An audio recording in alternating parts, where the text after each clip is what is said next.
I don't know what happened, but I got your history in Mississippi. And the history tells me black boy go out with three white kids come back. There's a blurred story on what happened. Now y'all all hostile and all upset. Didn't have the keys, but then you had the keys. Some about this don't make sense. The hardest fact in the Nolan Wells case is simple. Boats left Horn Island without him, and everything depends on where Nolan actually was after departure.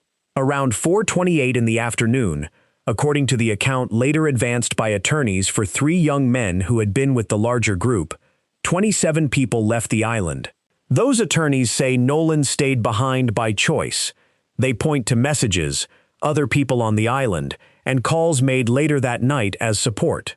But a separate account circulating publicly claimed Nolan was involved in an argument over his phone and then a physical fight. That account was anonymous in the public discussion.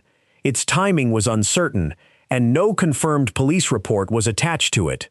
So the case turns on a brutal distinction. A statement can be detailed without being verified. A timeline can be precise without proving where one missing person stood inside it. And a photograph can look suspicious without proving what someone thinks is hidden outside the frame. I keep coming back to one question because it cuts through almost every public theory. Who can reliably place Nolan at a specific location after the boats began leaving, and what independent evidence backs that placement? That is where rumor either becomes evidence or falls apart. Nolan was 18. He had gone to Horn Island on the 4th of July with a group that included people he had known for years. The defense account describes a much larger outing than the image of 4 or 5 people isolated together.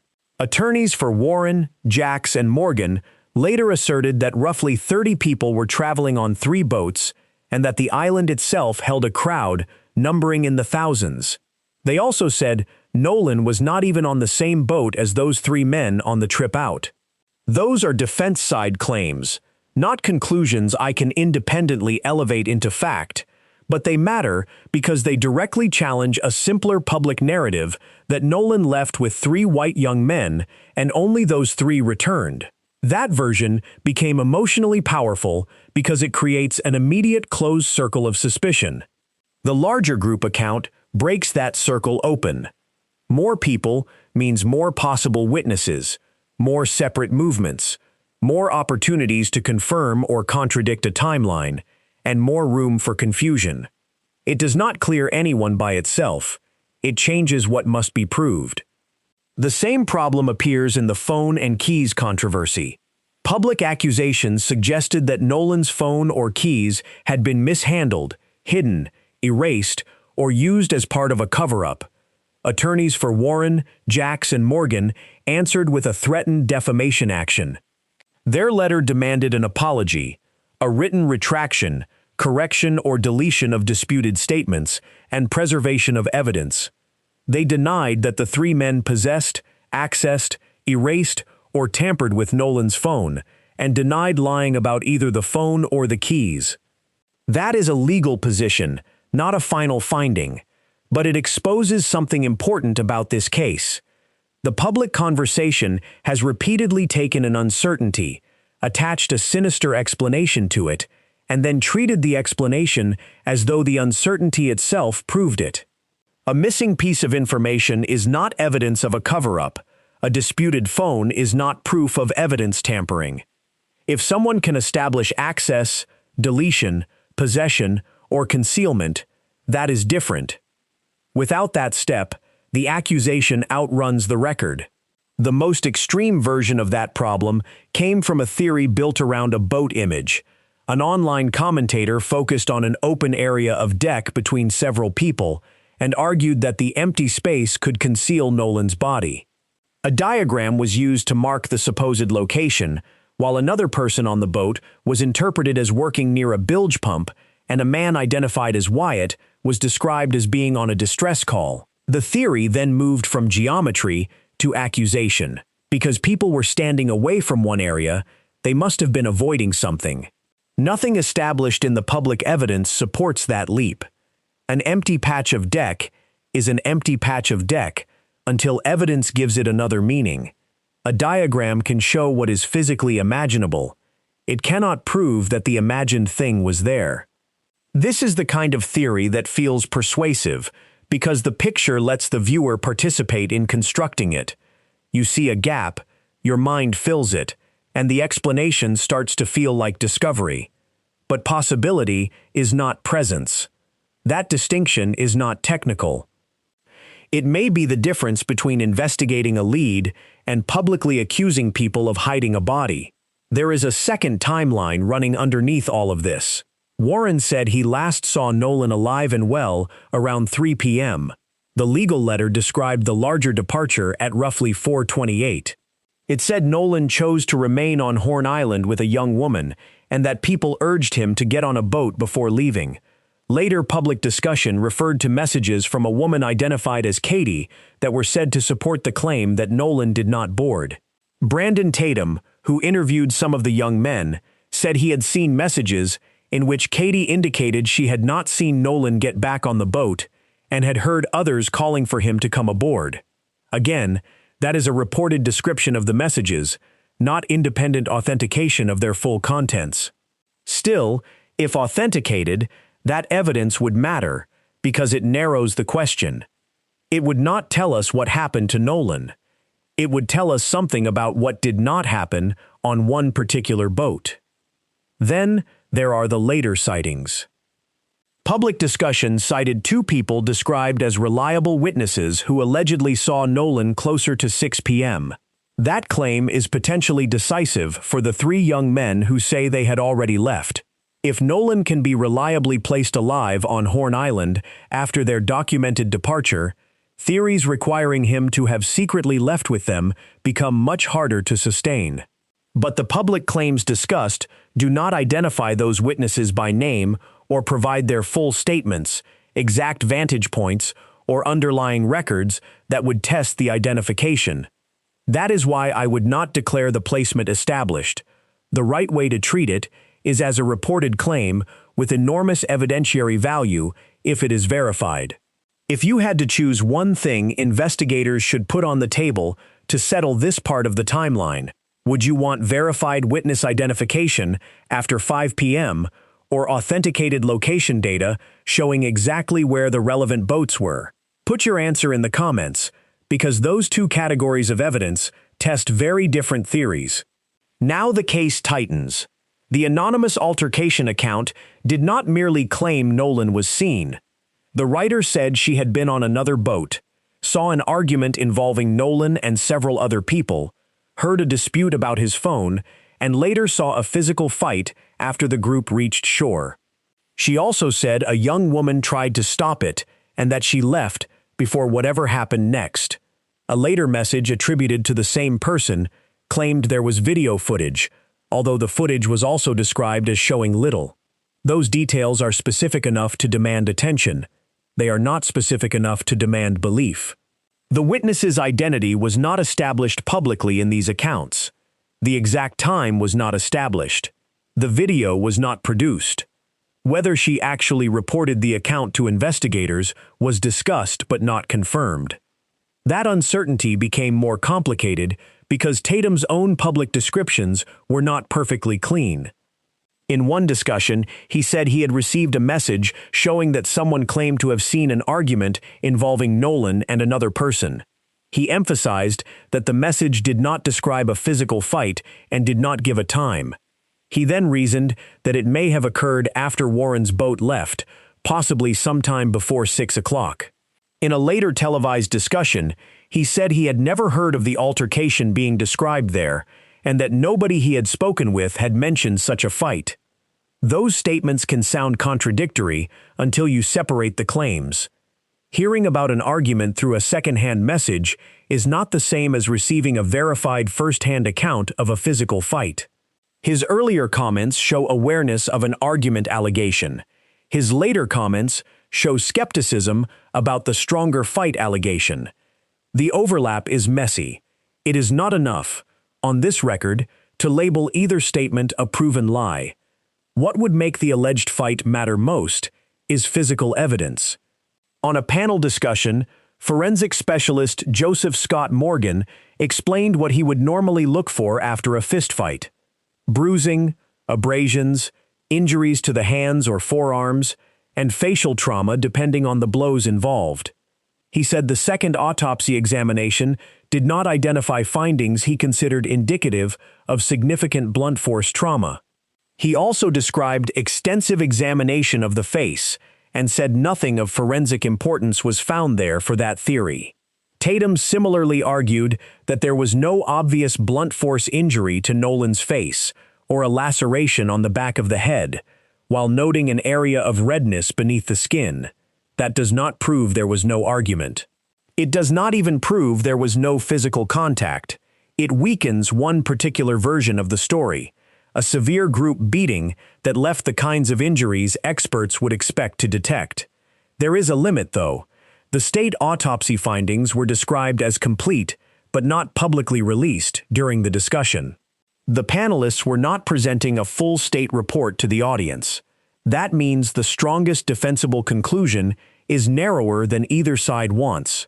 One expert said, the second examination did not show the expected signs of major blunt force trauma. The state findings, including the official cause of death analysis, were still not laid out publicly. That gap matters because the case has repeatedly been argued as if absence of public information equals proof for whichever theory someone already prefers. It doesn't. The same is true of toxicology. Toxicology also became a point of public speculation. The more useful point came from the forensic discussion itself. Morgan said alcohol testing can still be performed after a body has been in water for a period like the one being discussed, using available biological samples or tissue depending on condition. In practical terms, immersion does not automatically erase the ability to investigate intoxication. But no authenticated blood alcohol result for Nolan was established in the discussion. So anyone building a complete explanation around alcohol is still missing the number that would make the argument concrete. This is a case where the science can answer a question, but the public discussion does not yet contain the answer. For Nolan's family, the practical problem was a public record crowded with mutually incompatible claims. One side portrayed the three young men as obvious suspects. Their attorneys insisted the chance of wrongdoing by their clients was zero. Commentators proposed hidden bodies, deleted phones, and coordinated cover-ups. Others argued the timeline placed Nolan alive on the island after the boats were gone. None of those levels of confidence can substitute for a verified sequence of where Nolan was, who saw him, what his phone and location data show, what the boat's movements establish, and what the medical evidence says about how he died. An 18-year-old was dead, and the people closest to him still did not have a public explanation sturdy enough to end the argument. Subscribe if you want each new claim in cases like this tested against what it can actually prove, not how certain the person saying it sounds. The official posture of the investigation adds another layer because even the phrase criminal investigation became a rumor battle. One commentator said, an unnamed inside source had suggested the district attorney's office was now treating Nolan's death as a criminal matter rather than an accidental drowning. On a legal panel, that claim was immediately challenged for what it was, hearsay attributed to an unnamed person. The district attorney's own public statement was more careful. She said local, state, and federal agencies were investigating what happened, that evidence and credible leads had to be examined, and that the case would be presented to a grand jury. She also explained that Mississippi professional rules limited what prosecutors could release while the investigation and grand jury process were active. That is an official statement. It confirms an active, serious investigation and a grand jury presentation. It does not announce that prosecutors had formally reclassified the death as homicide or publicly identified a suspect.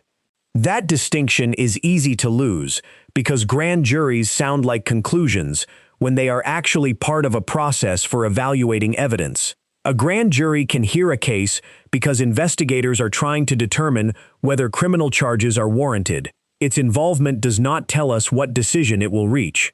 So the public rumor that the case had secretly become a confirmed criminal investigation was stronger than the official wording. At the same time, saying there was no meaningful investigative scrutiny would also miss what the district attorney said. The office was not describing a closed accidental death file. It was describing a thorough investigation whose evidence would be presented for legal review. Between those two statements sits the only position the record supports. Authorities were still working the death, and the public did not yet have the final classification or charging decision. Then came a detail that sounds small until you understand what it could affect. The name of a boat. A discussion of an MDMR report said the vessel searched on July 8 was listed as a tide craft, while witnesses said a tideline boat had been used on July 4th. An emergency response diving instructor explained the obvious concern. If investigators searched a different vessel from the one relevant to the event, GPS information and physical evidence from that vessel might tell them nothing about the boat they actually needed. But even this needs discipline. The public discussion does not establish whether the discrepancy was a clerical label, a mistaken brand description, or proof that authorities searched the wrong boat. Those are different possibilities with very different consequences. Tatum argued that the boat search issue might be less important because, in his view, there was no evidence a crime occurred on the boats. He pointed to statements from many people, Life 360 location information, and a CTO call that he said helped establish when the group left and where the boats went. He said the young men had provided digital location data and that the travel timeline matched their account. Nancy Grace pushed on the weak spot in that reasoning. Boat GPS can establish where a boat traveled. It does not automatically establish where Nolan was when the boat departed. That is the distinction I think matters most. LOACA data can clear a route without clearing every person associated with that route. It can prove a vessel was miles away at a certain time. It cannot, by itself, prove who was or was not aboard, unless paired with other evidence. The CTO call is valuable for the same reason. In the public discussion, Wyatt was described as being on the phone with CTO during a distress situation, including a moment when he needed to check GPS coordinates. That call may help anchor the boat's timing and location. It may also help authenticate video from the boat if the call and footage can be synchronized. But it still does not turn a photograph into proof that Nolan was hidden on deck. In fact, the better the digital timeline becomes, the less useful speculative image reading becomes. If coordinates, call logs, video metadata, Life 360 records, and witness statements can be aligned, investigators can test the route in a way that no red circle on a screenshot can. The late-night calls described by the attorneys add another set of anchors. Their timeline says Warren called Nolan's mother at about 11:07 p.m., contacted the Coast Guard around 11:13, spoke with the Coast Guard again at roughly 12:25 a.m., and was in contact again with Nolan's mother around 1 a.m., followed by Sheriff's Department involvement. Those times came through the young men's side and were presented as phone record evidence. If authenticated, they matter because they show when concern escalated and who was contacted. They do not tell us what happened between late afternoon and those calls. Still, behavior after a disappearance is frequently turned into a character test online, and there is at least a concrete claim that one of the men reached both the family and rescue authorities that night. That is more informative than vague statements about who supposedly cared or did not care. That is why the racial framing around the case became so combustible. Al Sharpton publicly invoked the history of Mississippi while questioning the account of 3 white young men returning from an outing in which a black teenager did not return. His comments included suspicion about the phone, the keys, and what he portrayed as a shifting story. Attorneys for Warren, Jacks, and Morgan answered that those statements falsely implicated their clients in crimes or a cover-up. Their threatened defamation action was not merely about hurt feelings. It was about whether public suspicion had been presented as factual wrongdoing without evidence tying those three men to tampering or violence. No court ruling resolving that dispute was identified in the public discussion. What it does show is how quickly a missing person timeline became a national argument about race, credibility, media power, and presumed guilt. One public claim shows this perfectly. The anonymous witness said the argument involved Nolan's phone and a young woman. Earlier discussion had already connected Katie to the claim that Nolan stayed behind. That creates an irresistible narrative chain: girl, phone, argument, fight, death. But every link has a different status. Katie's messages were described by others rather than independently authenticated in full. The anonymous witness account was not verified. The time of the alleged altercation was uncertain. The medical discussion did not identify clear evidence of a severe beating, and the state autopsy findings were not publicly detailed. Put those links together too quickly, and you get a story. Test them separately, and you get an investigation. There is another subtle problem with the alleged fight. Even if a reliable witness eventually establishes that Nolan argued or exchanged blows with someone, that still does not answer how he entered the water or why he did not make it home. An altercation could be relevant to the death, or it could be a separate event that happened earlier.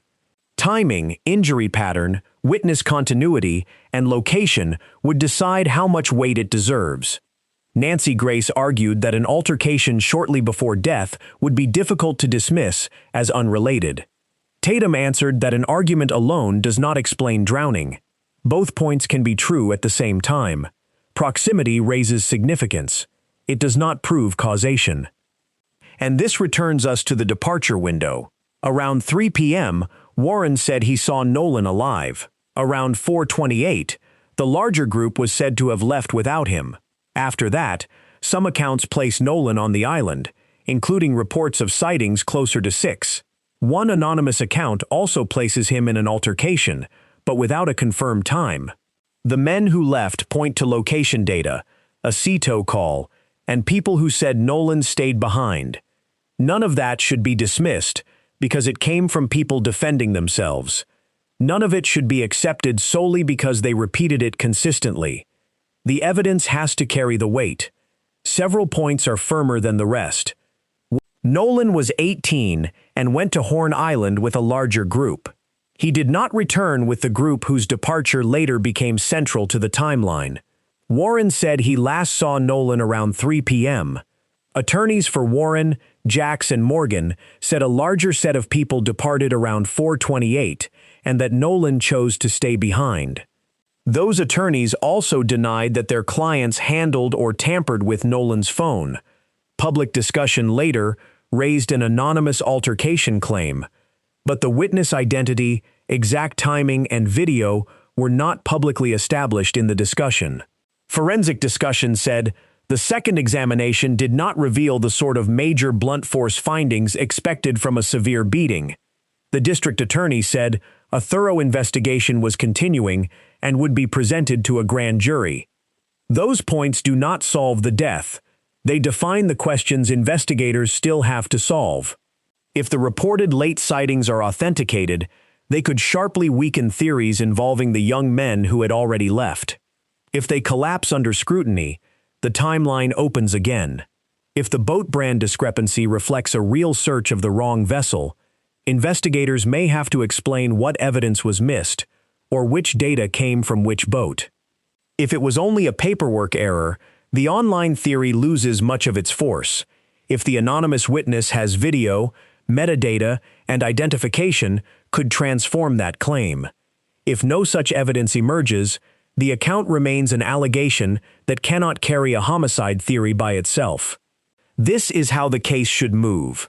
Conditional conclusions tied to evidence, not permanent verdicts tied to personalities. So I would not ask viewers to choose between two camps. I would ask them to choose between two methods. One method starts with a conclusion and recruits every ambiguous detail to support it. The other method starts with the ambiguous detail and asks, What would actually resolve it? Take the empty deck space. The first method sees concealment.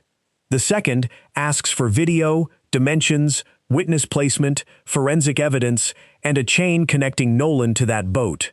Take the alleged fight. The first method sees homicide. The second asks for identity, time, injuries, video, and what happened afterward. Take the Life 360 data. The first method sees total innocence.